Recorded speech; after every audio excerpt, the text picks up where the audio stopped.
welcome to the podcast of the Wind Power Project Management Master's Program at Uppsala University, Campus Gotland. My name is Elizabeth and I'm a second year student in the program. Today, I'm glad to introduce our guest, Dr. Jessica Lovering, an engineer and energy policy expert whose work focuses on the role of advanced nuclear energy in tackling climate change. Although her main focus is in nuclear energy, but she's also active in wind energy development. And she's currently a postdoctoral researcher at the Department of Earth Science Wind Energy sections at Uppsala University. And for today, we are going to talk about the energy oppositions in North America. I think it's drawing from her recent publications on 2023. And yeah, we will start the podcast now. This is an interesting topic because recently that we know there are a lot of oppositions about wind energy, especially in Sweden itself. Like they have the wind industry is declining because there are a lot of oppositions. But we are now talking about the oppositions specifically in North America. In your opinion, how does the oppositions to wind energy differ between North America and Europe in general? Yeah, so I'm just a caveat that I'm not an expert on Europe and wind in Europe, but from what I've read and some of the research we did for the paper, I think opposition to wind in Europe, and it's varied, there's a lot of different countries and different reasons in Europe, but much more based on land and conservation, so more kind of traditional environmental concerns around impacts on ecosystems or migrating birds, and just aesthetic appeal of the natural environment as well. You do get some of that in the U.S., definitely, but opposition in the U.S. does tend to be a little bit more economically motivated, so people are very worried about decreased property values, but also the impacts from the construction project in terms of noise and disruption to their maybe tourism in the area that could impact their their own pocketbook or their own economics, as well as aesthetic landscape concerns. I don't like how they look. They don't like the noise when they're operating, and so you see a bit of sort of slight different flavors of the opposition. I think one big thing that's different is in the U.S. at least, there's a lot more avenues for opposition. There's a lot more places where communities can intervene in the approval process. I think that's quite a bit different than in a lot of places in Europe. There's just more places where a small group can stop a project because of the many different levels that you need approval for big projects. Okay. And also, do you think, because there are a few different oppositions with the locals, but do you think how much is the resistance itself come naturally, locally from the local, not there are some other parties behind them or political issue or things like that? Yeah, I do think it is very local and sort of genuinely motivated by their concerns. Okay. And a big challenge with wind energy projects is that they take up a lot of area. Mm-hmm. They're big. Yes. And so they affect a lot of people in the sense that a lot of people can see them or will be impacted by them. But the economic benefits, like the royalty payments, tend to just go to the landowners. Okay. And so there's kind of a mismatch in incentives. It's not like rooftop solar where you want to put it on your house because you get the benefits. You get the clean energy, but you also get lower bills. That's very different with a wind plant. So I think a lot of this local opposition is very local. It comes from neighbors of the proposed project that don't want to see their natural spaces or their views disturbed, or they're worried about property values. And so there are some ways that you do see more sort of inauthentic influence, particularly in there's a lot of Facebook groups for these opposition movements, and you see a lot of sharing of memes or graphics or stats.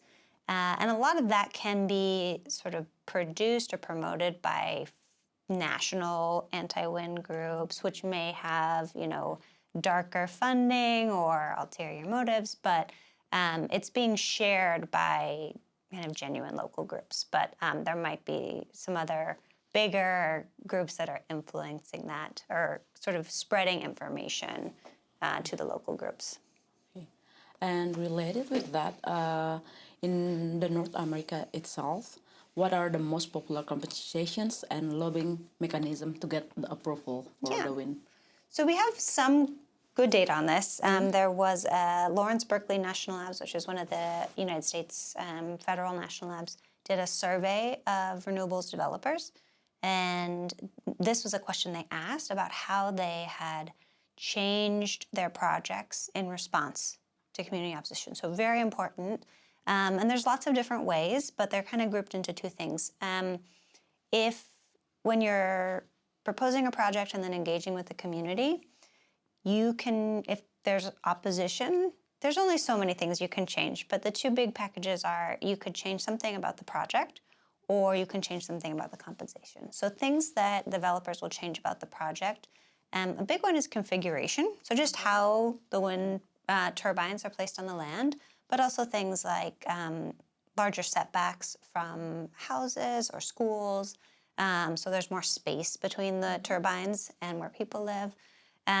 Smaller projects, so less turbines or shorter turbines, and maybe different turbines, maybe different models that have different attributes. These are all things that are really changed in response to community opposition or community engagement, I will say. Doesn't have to necessarily be opposition. It could be just input from the community about how they'd like to see the project changed. The other one is compensation. So as I said, traditionally, or sort of the older model was the royalties or the payments go to the landowner. And can stoke some opposition because you might be just next door to the wind farm and not be getting anything. So a sort of common sense one is to compensate neighbors.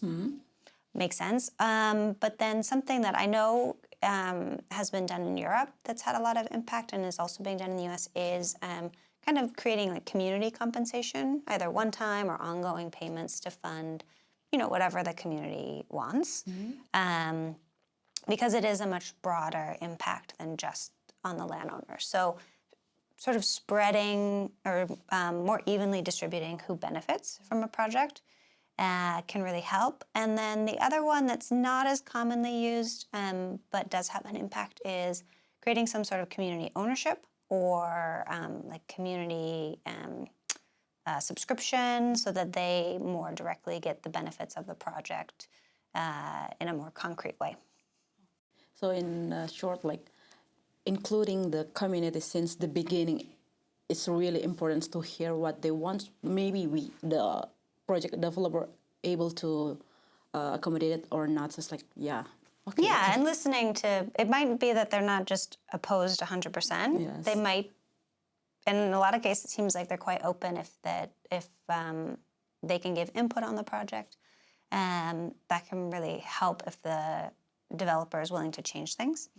And something else we see in a lot of literature is that the process for approving these, it really helps if that process is transparent and inclusive. So there's a big literature on environmental justice, and this common thread that we see is that when the process is seen as fair, there's much greater support for the outcome, even if it's not the outcome you wanted. Even if you really didn't want that wind farm, if you got to have your say, if you felt like the developer listened to you and you understood the process and there was a vote and it went the way you didn't want, you still might support it if you really trusted the process.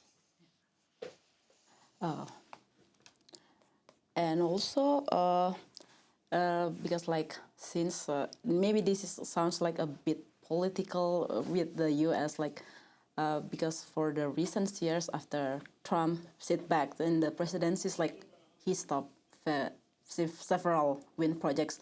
What do you think about the motive behind it, or because like me, from your opinions that like the oppositions from the local itself, maybe it's more because they have direct, but with Trump, he just shut down even a project that almost done, Yeah. finished. So it's like, what do you think about that? So there's different things there. So there's offshore wind, which is a very emerging industry, very young industry in the U.S. There's been pretty much cancellations or prohibition on approvals for new offshore wind farms, and also the government is trying to buy out projects that haven't started yet, so to prevent them from going forward. And then similar with onshore wind, which the U.S. has a lot of onshore wind, stopping approvals on federal land for new projects. And the U.S. has a lot of federally owned land. Especially where it's windy, it's a huge share of the land, so that can have a big impact as well. I'm not going to speculate on why President Trump is so anti-wind. It's not a position of his party, the Republican Party. There's a lot of bipartisan support for wind, and a lot of the places that have significant wind already operating are very conservative, and their politicians are also very supportive because it brings a lot of economic benefits to their region. So it's not necessarily a party position to be opposed to wind, but it is having a big impact in terms of future wind projects that we'll probably see, for a couple of years. We do see a similar thing in, I think, 2013. There was maybe a brief lapse in the production tax credit for wind, or even just the threat that it was going to go away, and you see a big drop in wind development. So I'm sure we'll see this in the annual numbers of wind deployment, but whether it can be, it should be easy to reverse if there's another administration that comes in at some point. So we'll see. But yeah, you'll definitely notice it in the deployment numbers. And do you think because of the things that done by Trump in U.S., but because like I heard that in Canada, the neighbor country of U.S., they are planning to build new wind power. So it's like, will it be beneficial for Canada? Because like they can sell the electricity to U.S. rather than buying from U.S. So U.S. is a really big market and did have a lot of demand for wind turbines, and there's also a lot of wind turbines that are manufactured in the U.S. They'll probably continue to manufacture them. So I don't see. It could be a sort of short-term gain for Canada, because if there's less demand, that could mean that the prices of the turbines goes down. But in terms of like absolute global numbers, I think we'll just see maybe a shift to where the wind is getting built, and probably also a decline just because the U.S. was such a big market. There's only so many, places that had wind power projects planned. You might see if prices of turbines really drop due to a lack of U.S. demand, you might see more places interested in building wind. But I think overall, if you look at sort of global deployment of wind, this will be a little dip downward, if anything. But hopefully it'll recover in the long term. Okay. And also, looking ahead, what policies or project design seems more effective at reducing oppositions while still expanding wind energy fast enough to meet climate and energy goals in North America? Because like climate and energy goals, like this is the main goals in many countries, like for U.S. itself. Yeah, so I mentioned the survey that Lawrence Berkeley National Lab did of wind and solar developers, and they found different mechanisms that developers did to try and earn community support. But the big downside there was that most of these developers were doing this engagement after they'd announced the project. So they tend to start community engagement pretty late, after they've already picked a site and proposed a plan and are seeking to gain just community consent, but very after the fact. And there's a feeling, and you see this in the survey, that most of these developers think if they started earlier, it would have been harder to get the project built. But we actually don't really see that from other energy sectors. So, for example, in nuclear, which is where I work, what you're starting to see is more of project developers, instead of picking a site and then approaching the community, they are looking for communities that are interested. And I think this can work really well with renewables as well, and we do see this in other places, of saying, okay, here are kind of a package of benefits that this project will bring. Where are there communities that might be interested? You might have to go to several, but you're not going and saying, we're building here, deal with it. You're saying, hey, we have this project. Are you interested? Let's talk. And doing community engagement just much earlier, and not just engagement, but almost like there's varying levels, but it can be co-development. You can work with the community to develop a project that meets everyone's needs. And that's more work. It can be more expensive, but the hypothesis is that it leads to much more sustainable projects in the long term because you have that community buy-in and support. And then community ownership is also something that is growing. It can be done for wind. It could be done with nuclear projects or other large infrastructure, having like municipal utilities be in charge rather than investor-owned utilities or outside organizations. And I think that can also help when communities feel like they have more ownership, yes, but just control, more decision-making ability in the project.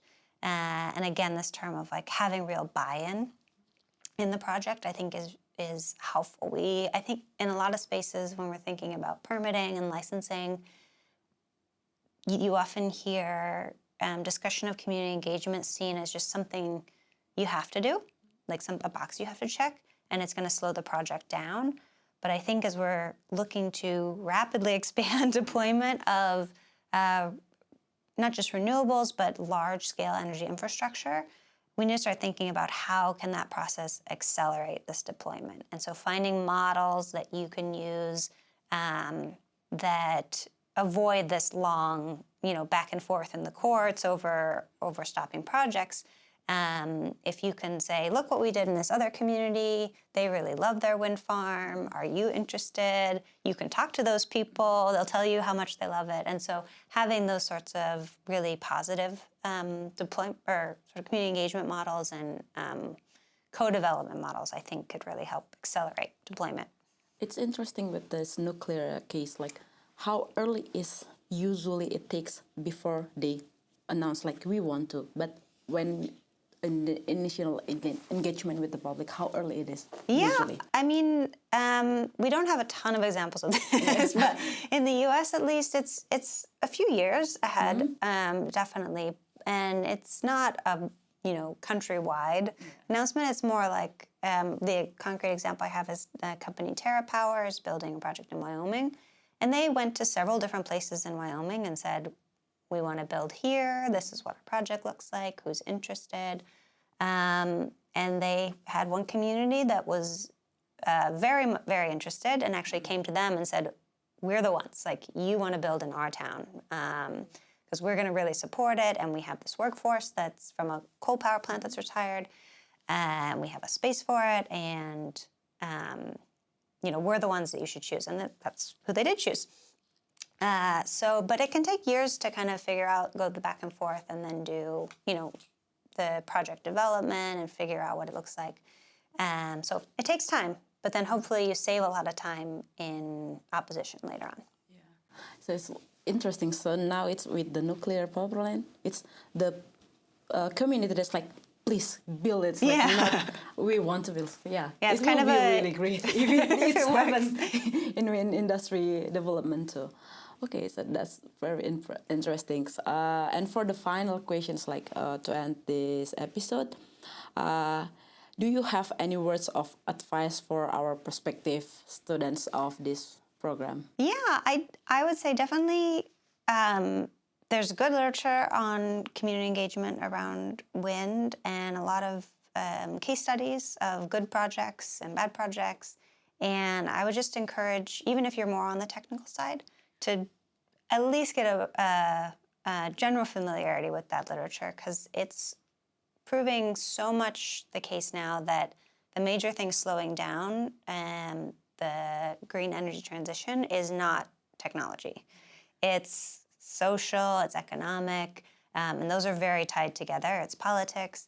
And so understanding how things are being done better, done differently, or could be done differently, could really help in the success of future projects you might work on. Yeah. Not just the technical aspect, yeah, the social aspect that oftenly we forgot about. It's like also the main important things. Okay, thank you for your time, Yeah. Jessica, and thank you for joining us today, and goodbye. Yep, thank you. Thank you.